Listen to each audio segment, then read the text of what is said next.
Buenas noches, hermanos. Señor los bendiga grandemente, como siempre, su misericordia bendita para todos y cada uno de nosotros. En esta noche de estudio bíblico, como todos los lunes, tenemos el gozo de poder compartir con ustedes, empezar un tiempo de ver la vida y mensaje de los profetas mayores, que son conocidos así por el volumen de sus escritos. Por tanto, vamos a dar inicio con Isaías esta noche. ¿Amén? Isaías, el profeta que es conocido con el nombre del profeta evangélico. ¿Amén? Pero siempre entregando todo esto al Señor. Padre, en el nombre de Jesús, te damos gracias por este tiempo que permites que podamos empezar este estudio, Señor. Gracias, Padre, gracias, Señor. A ti sea toda la gloria, a ti toda la honra, el poder y la alabanza. Gracias, Señor. Gracias, Padre Santo. Gracias, Rey. Ayúdanos a discernir, a profundizar los libros de palabra profética, Señor, en esta noche. Gracias te damos por ello, porque ciertamente, como está escrito, Señor, como antorcha que alumbra en lugar oscuro, hasta que el día esclarezca y el lucero de la mañana resplandezca en nuestros corazones. Gracias, Padre. Gracias, Señor. A ti la gloria. En nombre de Jesús. Amén. Bien. Vamos a dar inicio entonces con el profeta Isaías, conocido con el nombre de profeta mesiánico. El libro del profeta Isaías es algo maravilloso en cuanto se refiere a un aspecto que vamos a empezar mencionando. ¿Cuántos capítulos consta el libro de Isaías? 66 capítulos. 66 capítulos. Muy bien. Una característica maravillosa del libro del profeta Isaías es que, así como la Biblia, si hablamos de la Biblia, la palabra de Dios, ¿cuántos libros hay en la Biblia? 66 libros. El Antiguo y el Nuevo. El Antiguo generalmente menciona la ley y el Nuevo la gracia. Algo maravilloso acontece con el libro de Isaías. Los primeros 39 capítulos menciona juicio. Y el resto, a partir del 40 hasta el 66, habla de la consolación y de la gracia. Por tanto, se le llama muchas veces la Biblia de Isaías del Antiguo Testamento, algo que realmente el Señor nomás podía haber guiado. Amén. Del profeta Isaías, que inicia su ministerio en Jerusalén, a partir del año que murió el rey Usías, uno de los tantos reyes que son mencionados en la Biblia. Más o menos el año es el 740. Nos vamos a situar en el espacio y el tiempo. Para memorizar más rápidamente, Isaías vivió y ministró 700 años antes de Cristo. 700 años antes de Cristo. Amén. Más o menos, digamos, 700 años para memorizar mejor. No se sabe mucho de la vida del profeta, personal de la vida del profeta Isaías. Aparentemente gozaba de libre tránsito en el palacio de los reyes de Judá, por lo que se entiende que pertenecía a una familia pudiente. Generalmente en los días bíblicos eran llevados jóvenes para ministrar en los palacios, como fue llevado Daniel, jóvenes de la realeza, ¿no? Entonces, evidentemente no se menciona específicamente que Isaías haya pertenecido a la realeza, pero sí, digamos, de alguna manera se movía con libertad en el palacio. Amén. Isaías aparece como consejero del rey Acaz, cuando Siria e Israel amenazaban con invadir Judá el 734.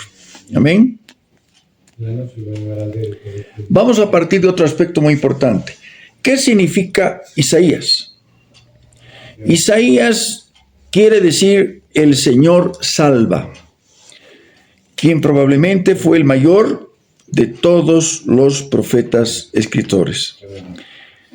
Isaías estaba casado, y tenía por lo menos 2 hijos, que lo vamos a ir viendo en su momento. Uno de ellos se llamaba Sear-Jasub y Maher-Salal-Hasbaz el otro. Nombres simbólicos que formaban parte del mensaje que el profeta debía anunciar. Del primero, vamos a adelantarnos un poquito abriendo Isaías capítulo 7, versículo 3. 7:3. Amén. ¿Qué dice? Entonces dijo Jehová a Isaías: sal ahora al encuentro de Acaz tú y Sear-Jasub tu hijo al extremo del acueducto del estanque de arriba, en el camino de la edad del lavador. Amén. Sear-Jasub en hebreo significa unos pocos volverán. Unos pocos volverán. ¿No? Incluso ya más adelante, en el capítulo 10:22, ¿no? 10:22 dice: porque si tu pueblo Israel fuere como la arena del mar, el remanente de él volverá. La destrucción acordada rebosará justicia. Bueno, entonces, los nombres en el Antiguo Testamento tenían significado, y los nombres de los hijos de Isaías también.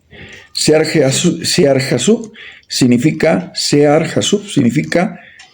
un remanente solo volverá.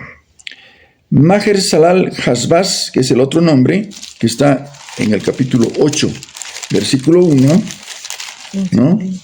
Solo volverá. Un remanente volverá, solo volverá. ¿A qué se está refiriendo? Adelantándome un poquito. Ustedes saben que Israel fue llevado cautivo a Babilonia, ¿no es cierto? Y después de 70 años, solo un remanente volvió. ¿Ven? Vamos a Isaías capítulo 8, versículo 1. Me dijo Jehová: toma una tabla grande y escribe en ella con caracteres legibles tocante a Maher-Salal-Hasbaz. Ahí está el nombre del otro hijo. Vaya que debe ser un poquito difícil mencionarlos todos los días, ¿no? En hebreo significa rápido, robo, veloz. Una profecía de la destrucción que pasaría con Damasco y de Samaria, el reino del norte, ¿no? Cuando cayó Samaria en manos de los asirios. Vamos a hacer una reminiscencia rápida, ¿no es cierto?, para que nos ubiquemos mejor. ¿Cuál fue el primer rey de Israel? Saúl fue el primer rey en la monarquía, Saúl tiene más o menos un tiempo de reinado de 40 años. Después vino David también otros 40 años. Después de David vino Salomón. Otros 40 años. Al finalizar hubo apostasía en el reinado de Salomón.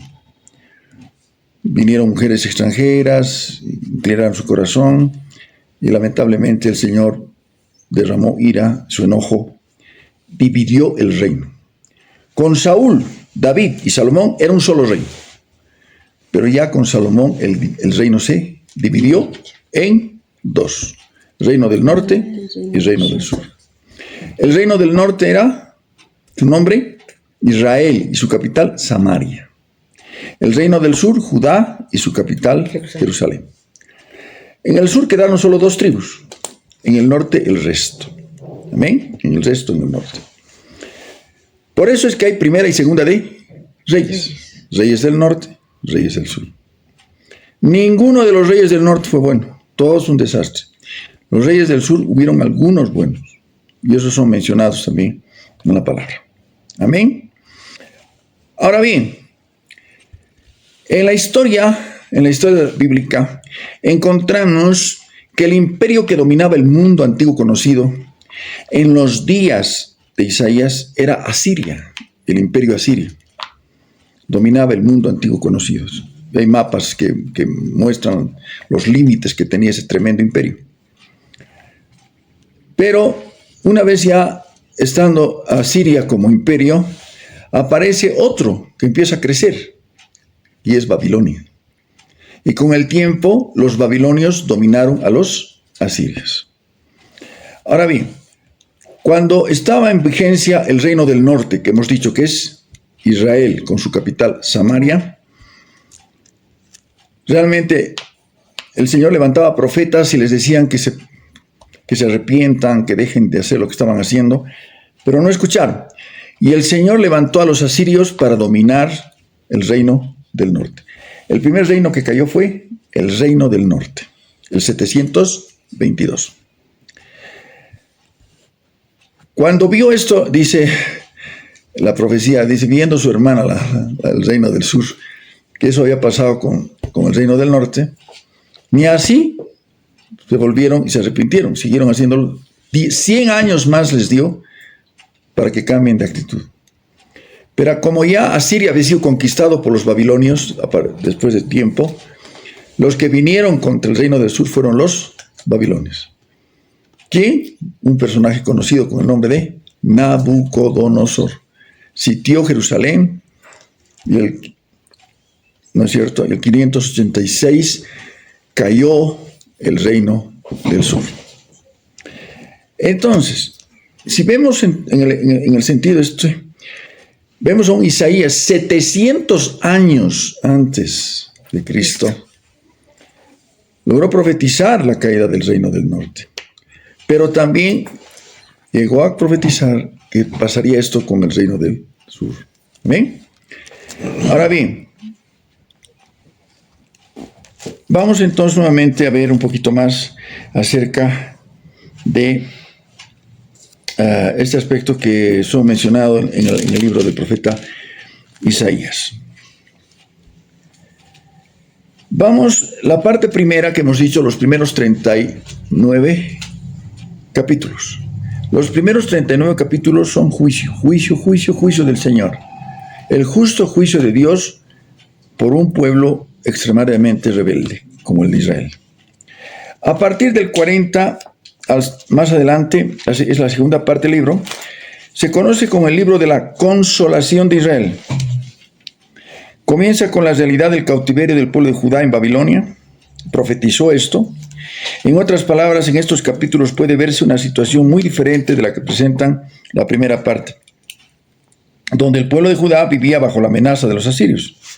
Aquí parece haberse cumplido ya lo que el profeta había dicho, que caería el reino del sur. Amén. La verdad que más adelante encontramos que los últimos capítulos del libro de Isaías suponen un clima diferente del que percibimos, especialmente a partir del capítulo 56, que es en la parte final del libro.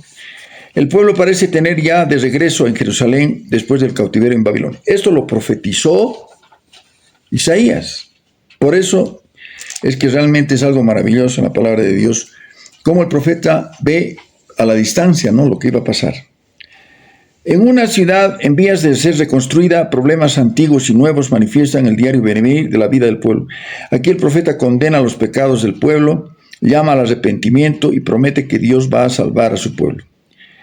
Esta salvación también tendrá consecuencias para las otras naciones. El resultado final será comparable a una nueva creación, cuando la palabra del Señor muestra cielos nuevos y tierra nueva. ¿Amén?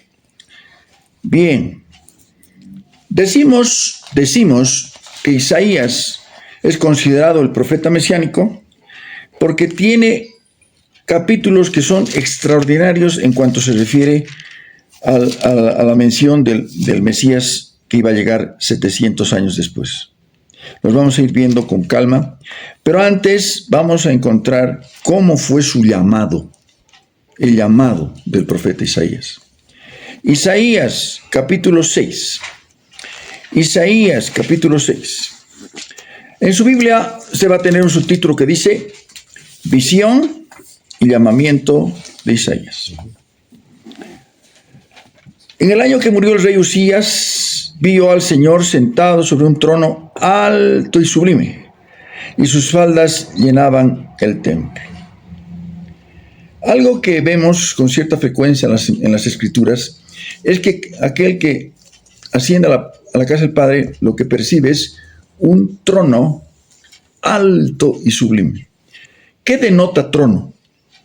Autoridad. Autoridad. ¿No es cierto? autoridad. Y es la autoridad suprema del universo. Por eso dice al Señor sentado, que significa que está reinando. Por encima de él había serafines, cada uno tenía 6 alas, con 2 cubrían sus rostros, con 2 cubrían sus pies y con 2 volaban. ¿Qué son serafines? Vamos a ver rapidito lo que significa. Los ángeles. Usted ha escuchado hablar del arcángel. Hay un ejército angelical. En la organización del ejército angelical, el nivel más alto es el arcángel. Y hay uno en especial que le llama el arcángel Miguel, ¿no es cierto? Que es el máximo. Ahora bien, los querubines y los serafines son funciones de ángeles. Los serafines son adoradores.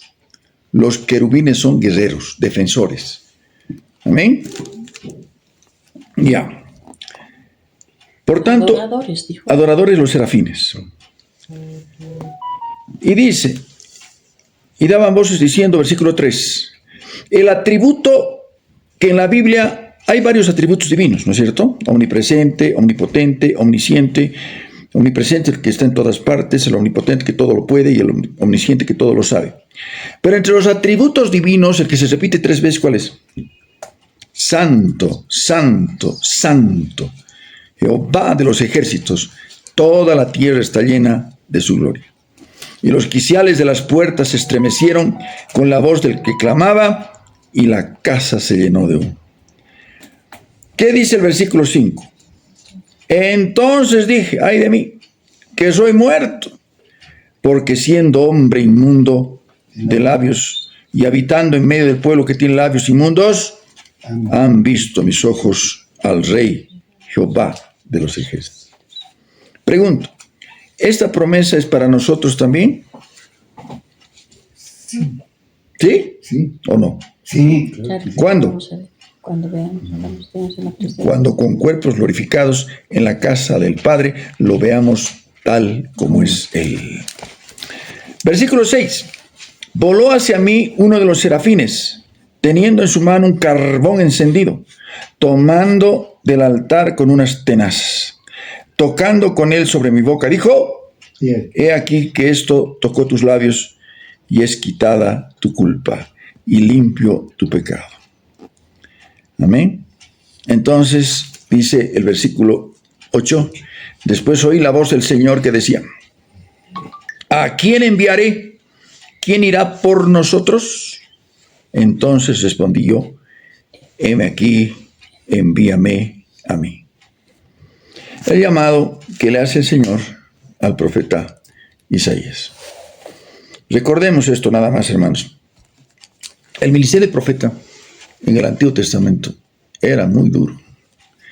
Muchos profetas fueron muertos por profetizar cosas que no gustaban a los oídos de los reyes carnales y paganos, ¿no? Pero realmente era de valientes el aceptar el llamamiento de profeta. Pero ahí está un Isaías recibiendo el llamado.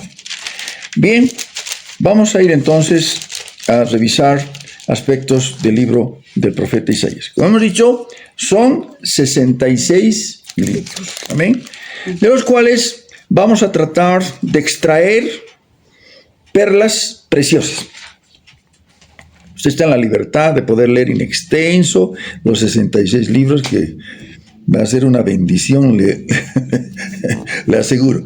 Pero nada más por el tiempo es que nos vamos a referir a pasajes que de alguna manera mi intención es que despierte el interés para escudriñar todo el resto del libro. Vamos a Isaías capítulo 1. Este es uno de los pasajes que con frecuencia es mencionado en las congregaciones para referirse al arrepentimiento. Isaías capítulo 1 versículo 16.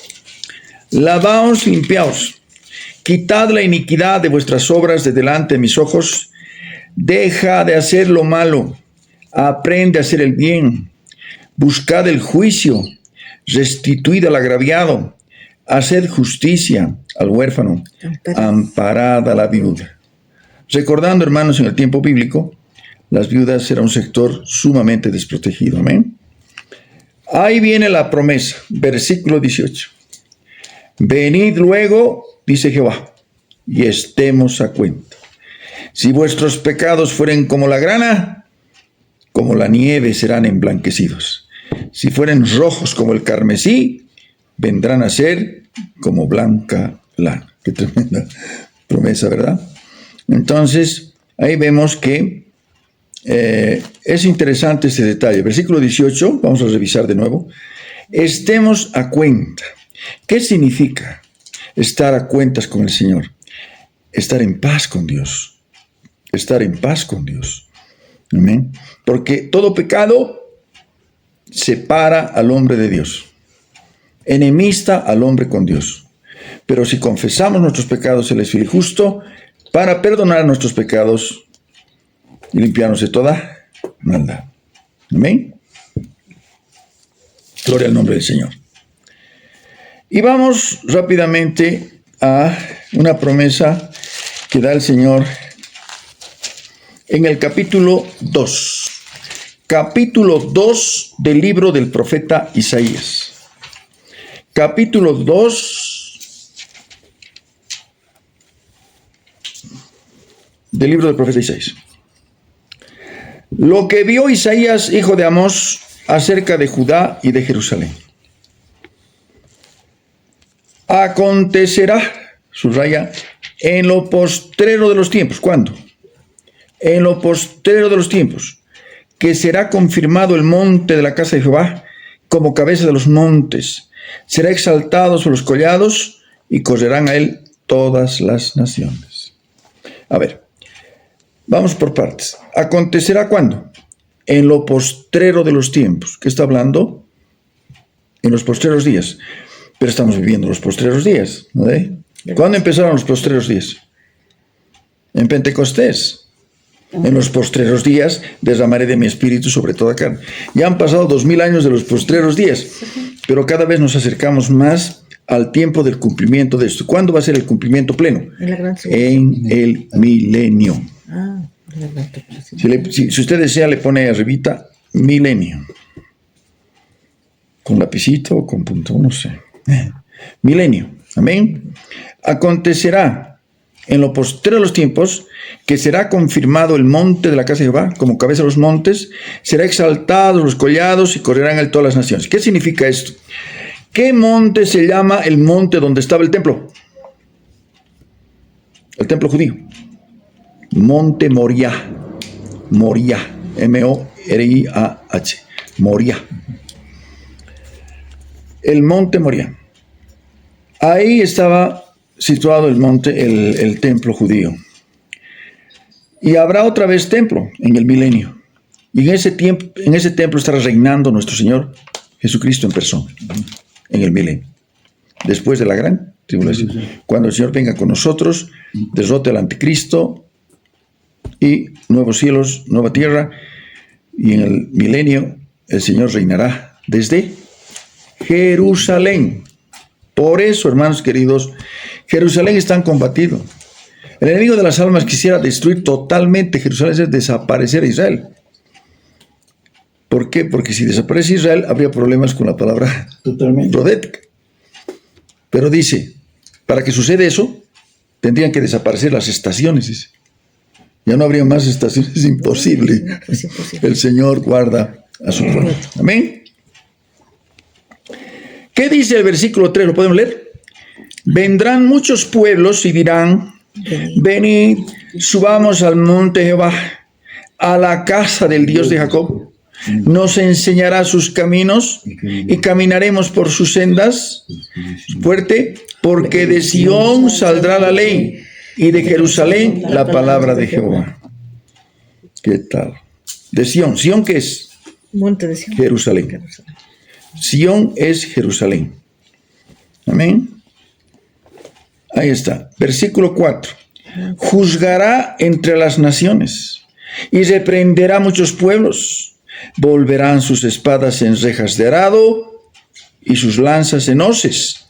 No alzará espada nación contra nación ni se adiestrarán más para la guerra.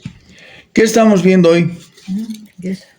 Que se están adiestrando bastante para la guerra y están haciendo cada vez más armas más sofisticadas para la guerra. ¿Qué apunta todo esto? Que un día el Señor hará juicio en la gran tribulación, de tal manera que en el milenio habrá justicia, gozo y paz. Nunca más guerra. ¿Amén? Este es un pasaje extraordinario. Amén. De lo que el Señor va a hacer. Gloria al nombre del Señor. Amén. Vamos un poco más adelante, hermanos, por favor. Y vamos a irnos a un capítulo muy precioso, muy interesante. Porque lo que antes escribió, nunca olvidemos esto. Lo que antes escribió, para nuestra enseñanza se escribió, a fin de que nosotros saquemos una enseñanza de todo esto. Amén. Vamos al capítulo 5. ¿Qué tiene como subtítulo? Capítulo 5. De Jehová contra los soberbios. Isaías, capítulo 5. Capítulo. Parábola de la viña. Pregunto, ¿qué es viña? Donde se produce uva. Viene del viñedo.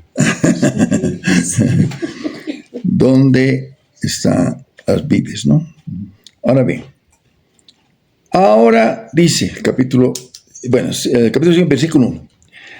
Ahora cantaré por mi amado, el cantor de mi amado a su viña. Tenía mi amado una viña en una ladera fértil.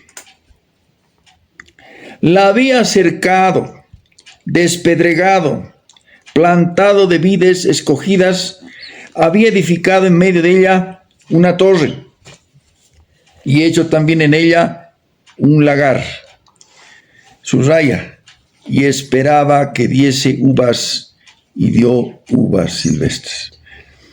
Escudriñando las escrituras, vamos a escudriñar, porque no se trata simplemente de leer por leer. Cantaré mi amado, dice, ahora cantaré por mi amado, el cantar de mi amado a su viña. Está hablando de que el amado tenía una viña, una viña, una ladera fértil, o sea, un lugar muy adecuado. ¿Qué había hecho con la viña? La había cercado, la había despedregado, la había plantado de vides escogidas y había edificado en medio de ella una torre y hecho también en ella un lagar. ¿Para qué era el lagar? Era un espacio donde ponían las brevas, pisaban las brevas para que de vino. Esperaba que diese uvas y que diese ¿qué? Uvas silvestres. Y dio uvas silvestres. ¿Qué está en un sentido hablando a Israel? La había escogido para que sea una viña en un lugar fértil, la puse. Le di las condiciones, y esto aplica a Israel y por extensión aplica a cada uno de nosotros. ¿Nos sacó a todos de casa de servidumbre, como a Israel? Sí. ¿Sí o no? Sí. Bien. Nos dio las condiciones, nos dio la palabra, ¿no es cierto? Edificó en medio de ella una torre. ¿Para qué era la torre? Para vigilar. Nuestro Dios es un Dios que no simplemente nos hizo y nos dejó ahí a nuestro libre, así para que... Es un Dios personal, es un Dios que está en cuidado de nosotros, que nos da, ¿no es cierto? Sí. Por eso dice una torre, hecha también en ella un lagar. Ahora, al hacer el lagar, ¿qué esperaba? Que diese frutos. ¿Pero qué dio? Uvas. Es que no, nada que ver. ¿Qué denota lo silvestre? Rebeldía. ¿No? Entonces, ahora pues vecinos de Jerusalén, versículo 3, ahora pues vecinos de Jerusalén y varones de Judá, juzgad ahora entre mí mi viña. ¿Qué más se podía hacer a mi viña que yo no haya hecho en ella? ¿Cómo esperando yo que diese uvas, ha dado uvas silvestres? Entonces, ¿qué pasará? Os mostraré, pues, ahora lo que haré a mi viña. Le quitaré su vallado y será consumida, aportallaré su cerca y será hollada. Haré que quede desierta, no será podada ni cavada, y crecerán el cardo y los espinos, y aun las nubes mandaré que no derramen lluvia sobre ella. Y ahí está la respuesta, versículo 7. Ciertamente la viña de Jehová, de los ejércitos, es la casa de Israel. Y los hombres de Judá, planta deliciosa suya. Esperaba juicio, y aquí vileza. Justicia, y aquí clamor. Entonces, definitivamente, cuando nosotros encontramos vez tras vez los juicios que caen primero sobre Israel y después sobre toda la humanidad caerá, no es un capricho de Dios, ¿no es cierto? El Señor, ¿qué espera de cada uno de nosotros? Que demos fruto. Amén. Que demos fruto. Y así va pasando, ¿no es cierto? Y vamos a ir revisando. Y vamos a encontrar la razón por la cual a Isaías se lo conoce con el nombre de profeta mesiánico. Profeta mesiánico. Amén. Profeta mesiánico.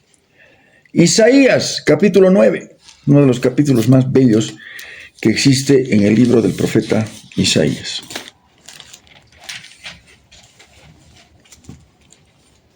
Isaías capítulo 9. Mas no habrá siempre oscuridad para la que está ahora en angustia, tal como la aflicción que le vino en el tiempo que livianamente tocaron la primera vez a la tierra de Zabulón y a la tierra de Neftalí. Pues al fin llenará de gloria el camino del mar de aquel lado del Jordán en Galilea de los gentiles. Versículo 2, podemos leer todos. El pueblo que andaba en tinieblas vio gran luz. Los que moraban en tierra de sombra de muerte, luz les resplandeció. ¿Cómo fue el nacimiento? ¿Cómo fue cuando el Señor nació en Belén? Amén.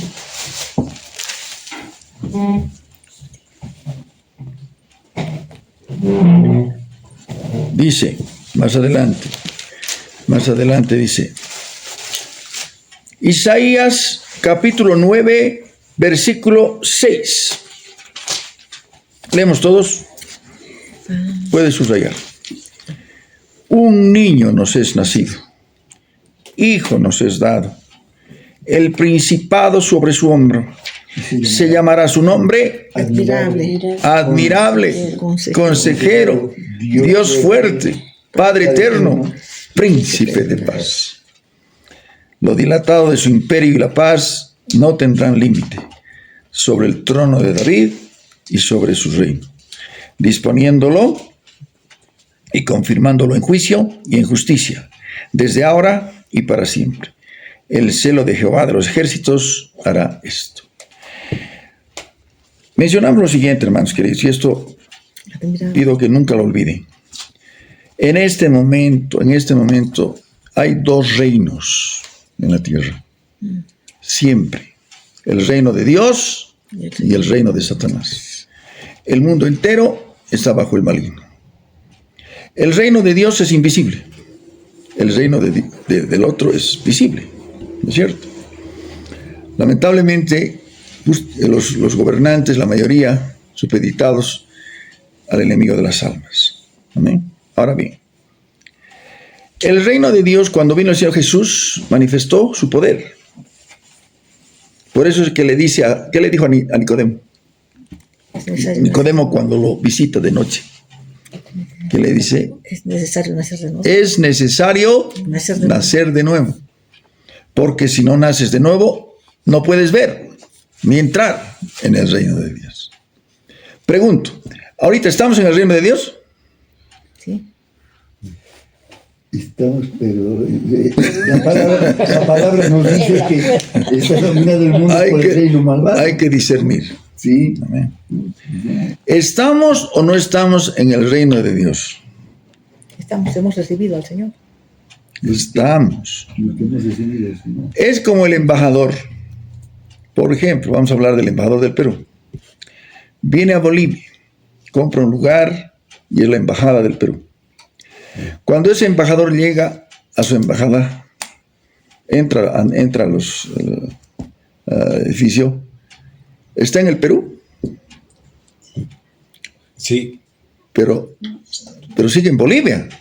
es representante del país. extraterritorial esa zona. Amén. Exactamente lo que pasa con nosotros. Estamos y no están. Estamos, pero somos, así como ese embajador es peregrino.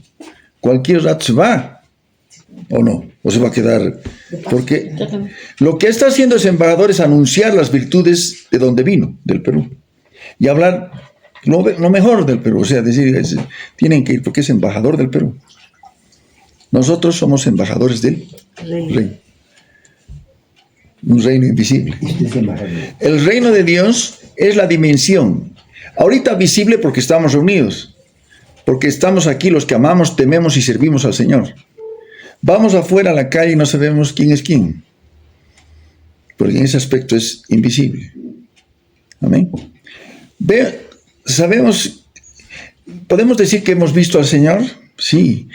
Nos sostenemos como viendo al invisible, como pasó con Moisés. Al invisible, que por ahora es invisible, mas un día lo veremos cara a cara. Amén. Somos hijos del reino. Estamos en el reino. Estamos en el mundo, pero no somos del mundo. Amén. Ya. Reino de Dios, reino de Satanás. En medio de una generación maligna y perversa, los hijos del reino resplandecen como luminares. Amén. Sabemos ahora que estando en el reino tenemos un rey. Si estamos en el reino tenemos un rey. ¿Quién es su nombre? ¿Cuál es su nombre? Jesucristo.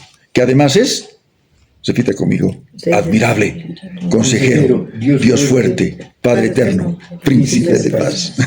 Son atributos. Amén. Atributos divinos. Atributos del Señor.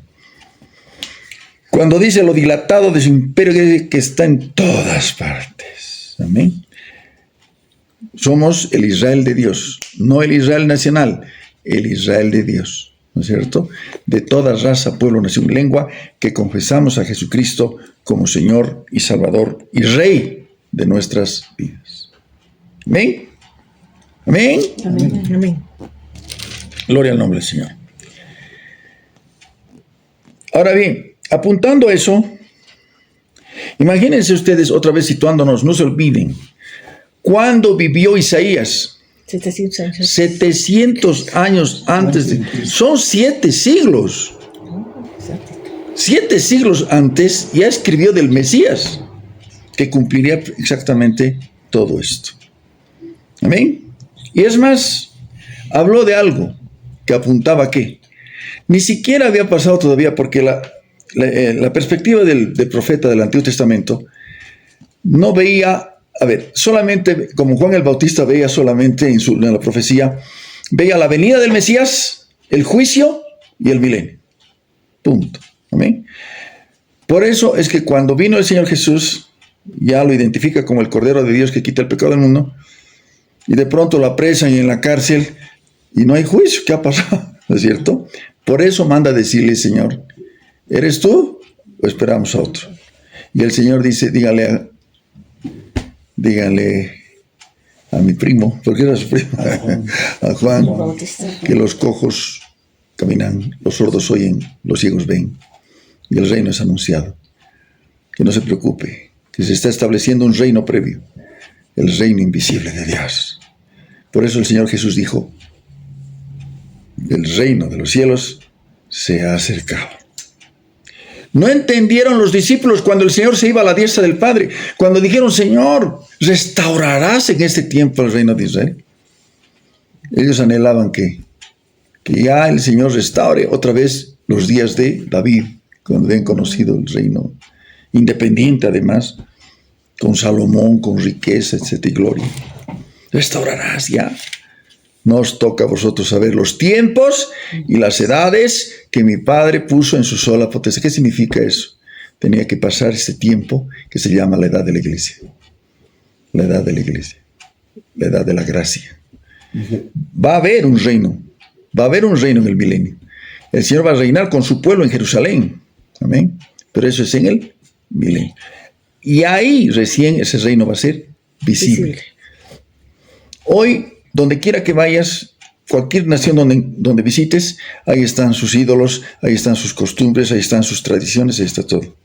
En el milenio, uno será el rey, uno solo será el Señor, uno solo será donde todos en todas partes estén adorando al único Rey de reyes y Señor de señores. ¡Amén! Amén. Uno de los pasajes más bellos de la profecía de Isaías se encuentra en Isaías capítulo 11. Amén. 11:2. 11:1. Saldrá una vara del tronco de Isaí, saldrá una vara del tronco de Isaí, y un vástago retoñará de sus raíces. Vamos a ir por partes, para que acostúmbrese. Yo le pido algo en el amor del Señor. Si está escudriñando, está leyendo, no pase versículos, sino busque entender versículo por versículo, línea sobre línea. Saldrá una vara del tronco de Isaí y un vástago retoñará de sus raíces. Está hablando de una plantita. De algo como una plantita van a ser algo. Está hablando del tronco de Isaí. O sea, quiere decir que de la familia de Ezequiel, Isaí. El papá de David. Padre de David. El padre de David. Del padre de David saldrá, dice, un vástago. David, y posteriormente, ¿quién vendría? El Mesías Jesucristo. Amén. Por eso estamos visto las genealogías de José y de María, ambos de la tribu de Judá. Ahí está, para su bendición. Versículo 2. Reposará sobre él, 1, el Espíritu Santo, el Espíritu de Jehová. 2, Espíritu de Espíritu de sabiduría. 3, de inteligencia. 4, Espíritu de consejo. 5, De poder. 6, de Conocimiento. 7. De temor de Jehová. Atributos del Espíritu Santo. Atributos del Espíritu Santo. ¿Qué quiere decir? Que nosotros podemos pedir,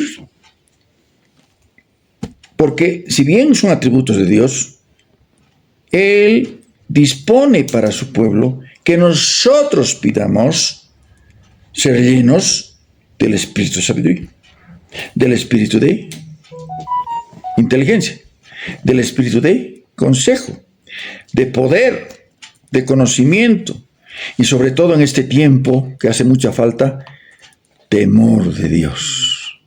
Temor de Dios. Ser llenos de esto que he mencionado.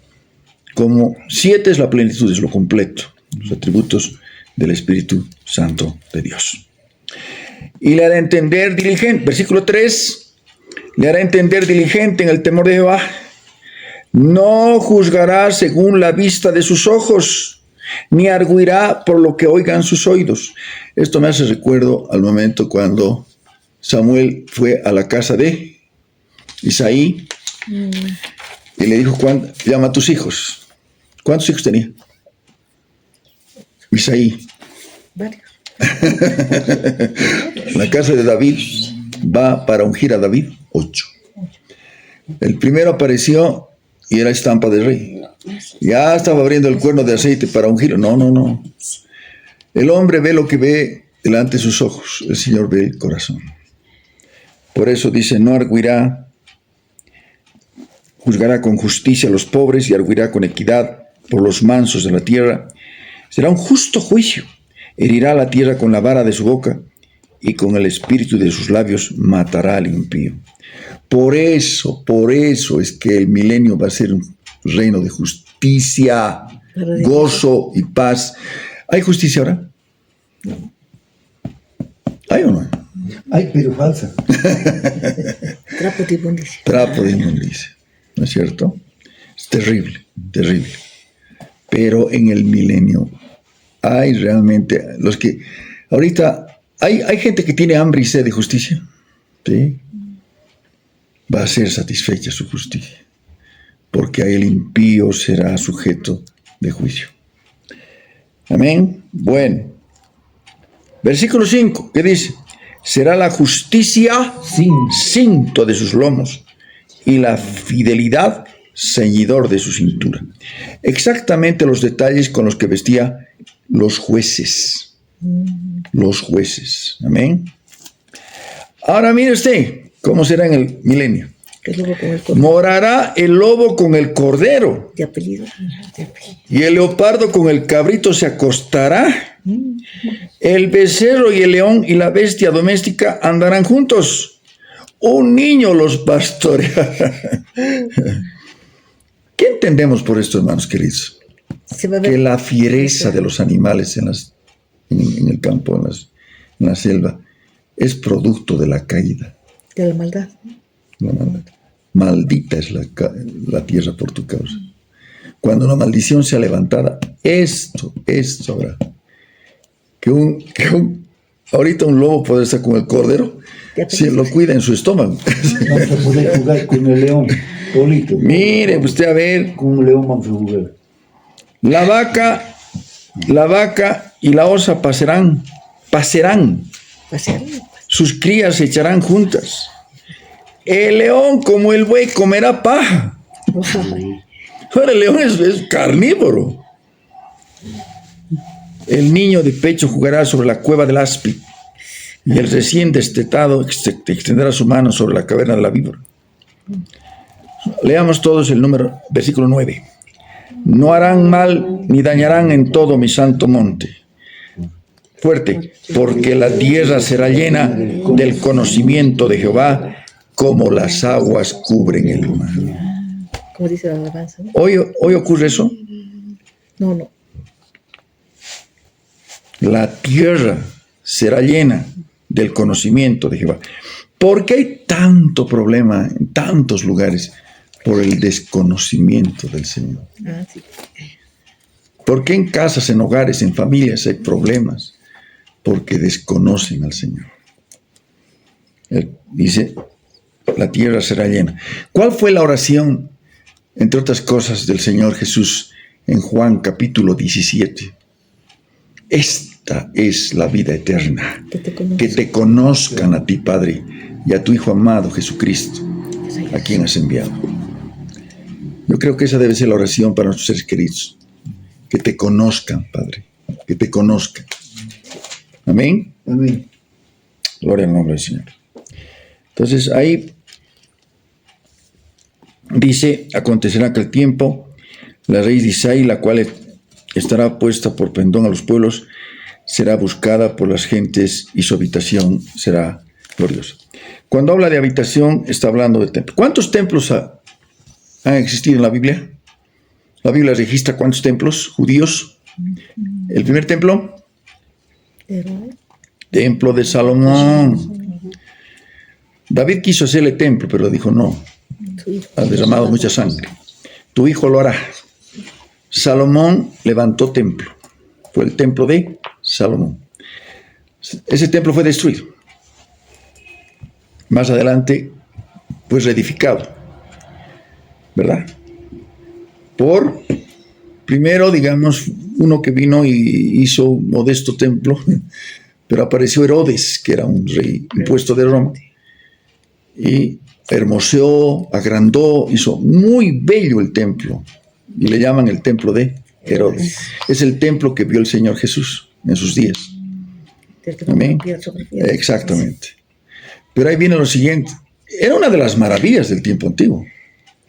Los que pasaban realmente se quedaban admirados por la belleza, porque Herodes tenía ese asunto. Era un constructor tremendo y hacía cosas increíbles que hasta hoy permanecen. ¿No es cierto? Ahora bien, pero ahí viene lo siguiente. ¿Cuál fue la diferencia del primero y el segundo templo? En el primer templo encontramos la oración que hace Salomón, la dedicación que hace del templo, donde es una oración maravillosa y le dice, los cielos de los cielos no te pueden contener como este templo, Señor, y te place estar en este templo, Señor, qué bueno eres. Amén. Y al final de esa oración tremenda, cae fuego del cielo y enciende el altar del holocausto. la Shekinah, se derrama la Shekinah, que es presencia del Señor, que no podían ministrar todos en el suelo adorando. Tremendo. Pasa el tiempo, se edifica, lo hermosea el templo de Herodes. Igual, la gloria llegó en la persona del Señor Jesucristo, pero se manifestó así como en Salomón, como el templo de Salomón. No. La motivación del primero era santa, la motivación del segundo era política. Quiso agradar al pueblo haciendo un templito hermoso, bello, pero no manifestaba la presencia. ¿Qué te parece? El Señor manifestará su presencia no en situaciones que, digamos, a la vista de los ojos pueda parecer muy lindo. Se manifestará en aquellos en corazón contrito y humillado, de cualquiera sea condición económica, sea pobre, rico, más o menos pobre. Si el que se acerca tiene un corazón contrito, humillado, la Shekinah, la presencia del Señor, se manifestará. Amén. Amén. Gloria a Dios. Su habitación, dice, será gloriosa. En el milenio. Gloria a Dios. Vamos más adelante, hermanos. Ahora bien, vamos a tener el tiempito de ver lo siguiente. Vamos a un capítulo que se encuentra en el capítulo 14. Isaías habla de Satanás. ¿Menciona a Satanás? Sí, menciona. Isaías capítulo 14. No sé.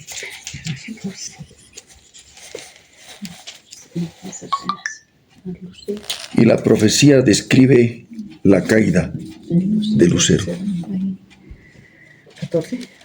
14. Es carne contra ley de Babilonia. 14, 12. 14, 12.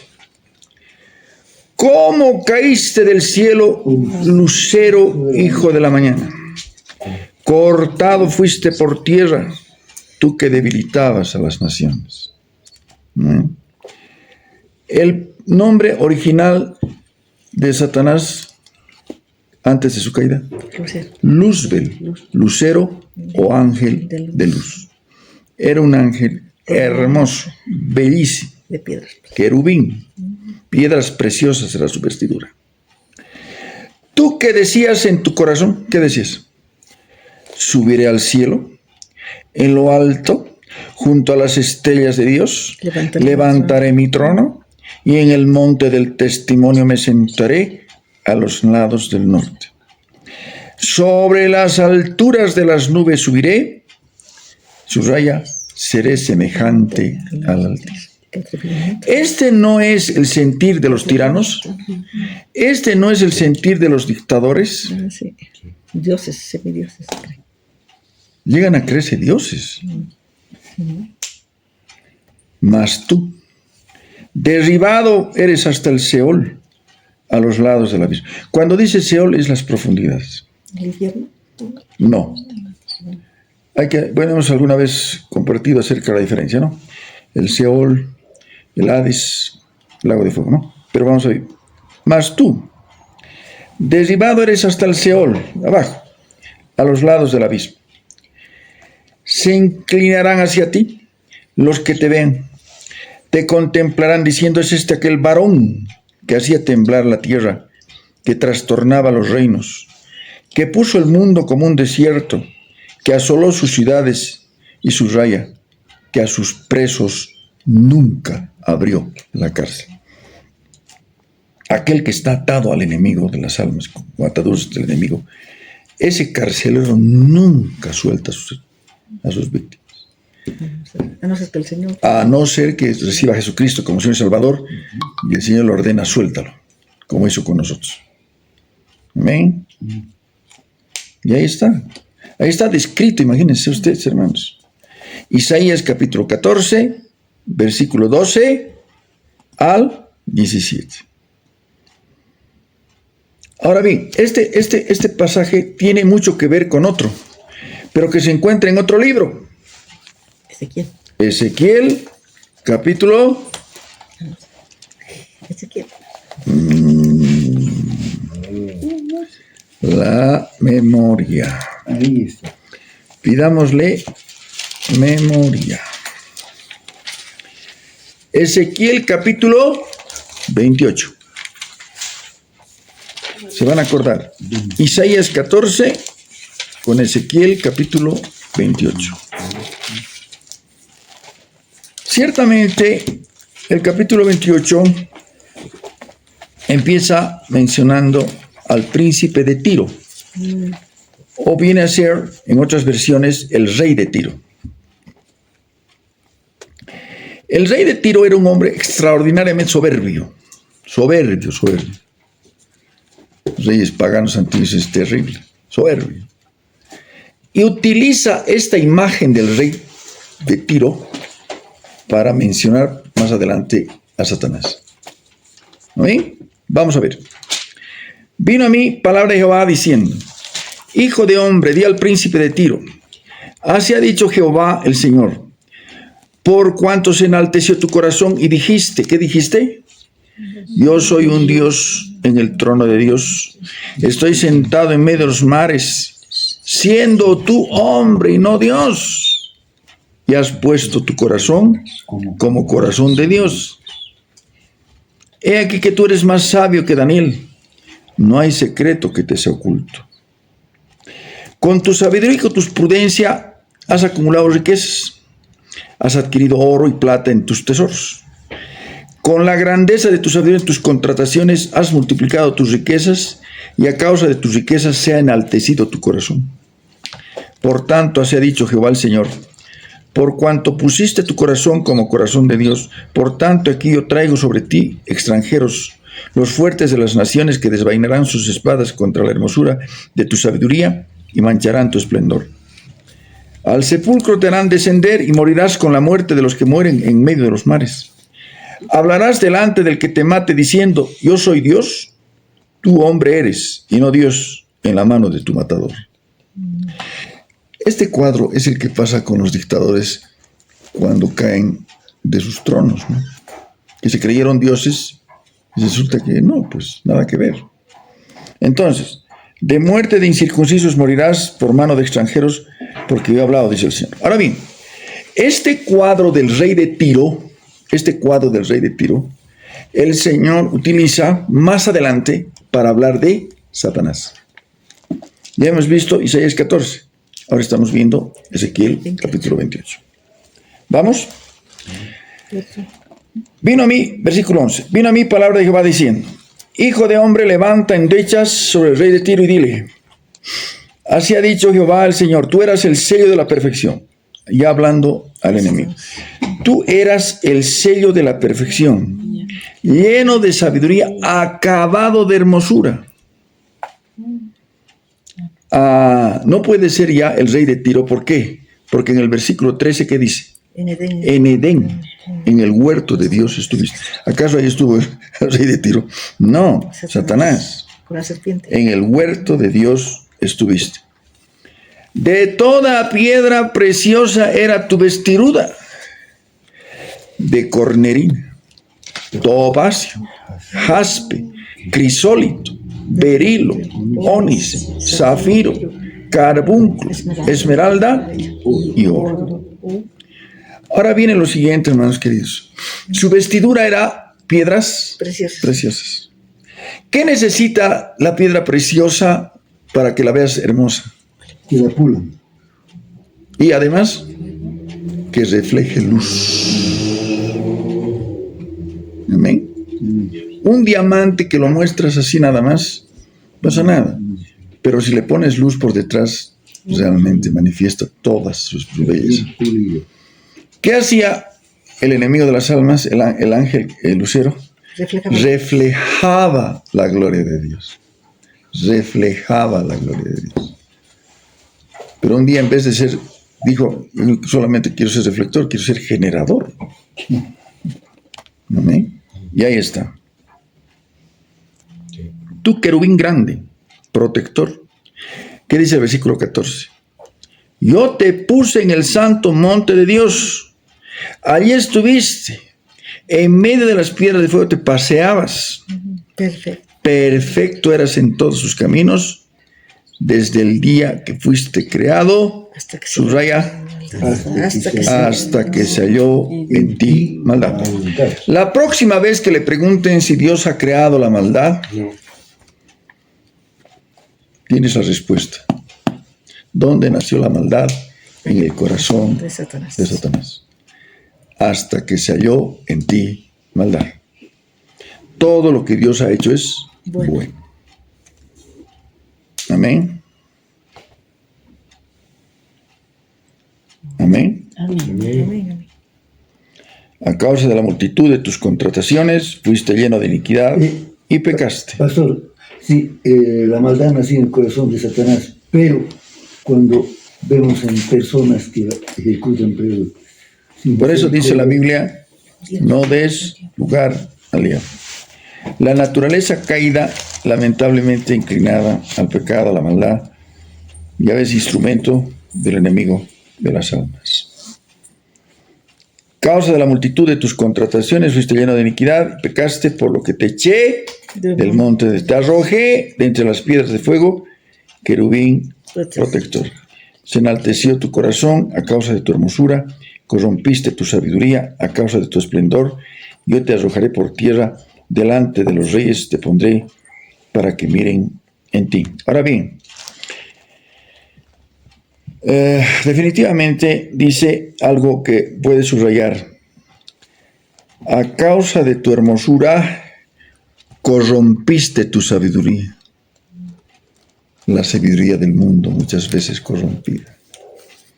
Cuando las filosofías y huecas sutilezas niegan al Creador o desvirtúan lo que está escrito, o empiezan a cuestionar las escrituras, o empiezan a hacer enfoque de recontraenfoque, corrompiste tu sabiduría.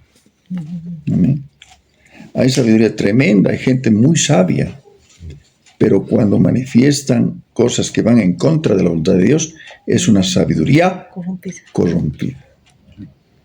¿De qué sirve que sea muy elegante, muy linda, que esté en textos pero hermosos? Pero es una sabiduría corrompida. Amén. Con la multitud de tus maldades y con la iniquidad de tus contrataciones, profanaste tu santuario. pues Yo pues saqué fuego de en medio de ti, el cual te consumió, y te puse en ceniza sobre la tierra a los ojos de todos los que te miran. Es importante que entendamos lo siguiente en esta noche, amados. ¿Cómo crees que en este momento se ve Satanás? Horrible, espanto. ¿Y por qué dice muchas veces, pero aparece hermoso? Como ángel de luz. Se disfraza como ángel de luz. Se disfraza como ángel de luz. Pero nunca más volverá a ser lo que fue cuando estaba delante del trono. ¿Por qué? Por este detalle que dice, con la multitud del versículo 18, con la multitud de tus maldades, con la iniquidad de tus contrataciones. ¿Qué significa profanaste tu santuario? Contaminaste tu santuario. Por esa soberbia, por ese deseo de querer ser como Dios, contaminaste toda tu hermosura. Amén. Yo pues saqué fuego de medio de ti, el cual te consumió y te puse en ceniza sobre la tierra, a los ojos de todos los que te miran. Vamos a leer el versículo 19, amén. Todos los que te conocieron de entre los pueblos se maravillarán sobre ti. ¿Cómo había sido? Espanto serás y para siempre dejarás de ser. Qué diferente, ¿no? Cuando estamos alabando al Señor. Hay momentos, dice el salmista o el ministro de alabanza, que no deberían terminar, porque son ríos de agua viva. Pero en este caso, espanto serás. Y dice algo que es exactamente lo contrario de lo que es Dios. Cuando dice que Moisés fue y le pregunta al Señor y le dice, cuando vaya y les diga que me envió, que me enviaste, ¿qué les diré? Que me digan quién es su nombre. Yo soy. ¿Qué les dice? Yo soy. Yo soy el que soy. ¿Qué significa eso? Que es eterno. El eterno. No dice el que era, no dice el que será, dice el que soy, el eterno Dios, el eterno. Él quiso ser como el eterno Dios. Pero ¿qué es lo contrario? Para siempre dejarás de ser. Totalmente lo contrario. Para siempre dejarás de ser. Y todos los que ahora él induce, ¿no ve? El enemigo de las almas a buscar su gloria, vanagloria, riqueza, y una cosa de decir que es lo máximo. Imagínate una de esas personas que tienen muchos bienes, mucha riqueza, mucho poder. ¿Sabes tú? Si no te arrepientes, para siempre vas a dejar de ser. De nada va a servir todo lo que tienes. ¿Qué? ¿Qué te pasa? Envidioso, te va a decir. Pero es lo que dice y lo que pasó con Satanás. Satanás, para siempre dejarás de ser. Amén. Los que buscan esas situaciones. Pero, ¿qué nos promete el Señor? El mundo pasa. El mundo impío, el mundo entregado a Satanás, pasa. Y está pasando. Estamos en el 2026 y va a llegar el 27, el 28, el 30 y el 50 y bueno, si el Señor no viene antes. Que venga. No, pasa. Amén, anhelamos. Amén, por favor. Maranata, Señor viene. Ven, Señor Jesús. Pero en cuanto a lo que pueda en su soberanía tardar, va a terminar todo. ¿Por qué? Porque cielo y tierra pasará. Mas su palabra no pasará, ciertamente. Amén. Amén. Todo va a pasar. Dice, el mundo pasa y sus deseos, y sus ambiciones, y sus codicias, de los dictadores y todos los que hacen barbaridades.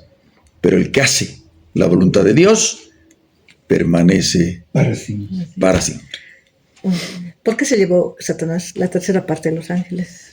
¿Tienen libre albedrío? Amén. Un detalle interesante. En su caída, nos dice la palabra de Dios, ¿Engañó a los ángeles? engañó Ok. a la tercera parte de los... Disculpe, ¿cuántos ángeles hay? 2, 3, 5, 10. ¿Cuál? Millones de millones. La tercera parte, ahí nos muestra que, le advierte la palabra de Dios, lo persuasivo que puede ser el enemigo de las almas. Tremendo. Tercera parte. O sea, y le obedecieron y se fueron con él y cayeron. Y ahora son los demonios. Amén. Pero ahí está la caída de Satanás. Pero ¿por qué encontramos, sigue activo Satanás? Muchas veces escucha decir cosas que no son, que no tienen basamento bíblico. El diablo está en el infierno. ¡No! El diablo está rondando la tierra. Y bien activo además. Día y noche. Día y noche, engañando a las naciones. ¿De dónde vienes? Le dice el Señor, le pregunto, de rodear la tierra y andar por ella. Pero ¿cuál va a ser su final? Termina esto, viene la gran tribulación, empieza el milenio, ¿y qué va a pasar? Satanás, no. Va a estar atado. Después de la gran tribulación, Satanás es encadenado en el abismo. Los que sí son arrojados al lago de fuego es el anticristo y el falso profeta. Esos son los que van a estrenar el lago de fuego. Después del milenio, después del juicio ante el trono blanco, ahí va a ser arrojado Satanás al lago de fuego. ¿Amén? Amén, hermanos amados, esta es la primera parte que estamos viendo de este preciosísimo libro de Isaías, que nos muestra cosas que realmente 700 años antes de Cristo el Señor profetizó y hizo conocer. Hay mucho más todavía por ver. Vamos a ir desarrollando lo que veamos en cuanto se refiere a pasajes que son perlas preciosas en el libro de este profeta llamado el profeta evangélico, el profeta mesiánico. Gracias, Señor. Gracias, Padre amado, por este tiempo. Gracias, Padre amado. Bendito Dios. A ti la gloria y la honra, el poder y la alabanza, que nos muestras las cosas que son y las que serán después de estas. Gracias, Padre. Gracias, Señor. Amén.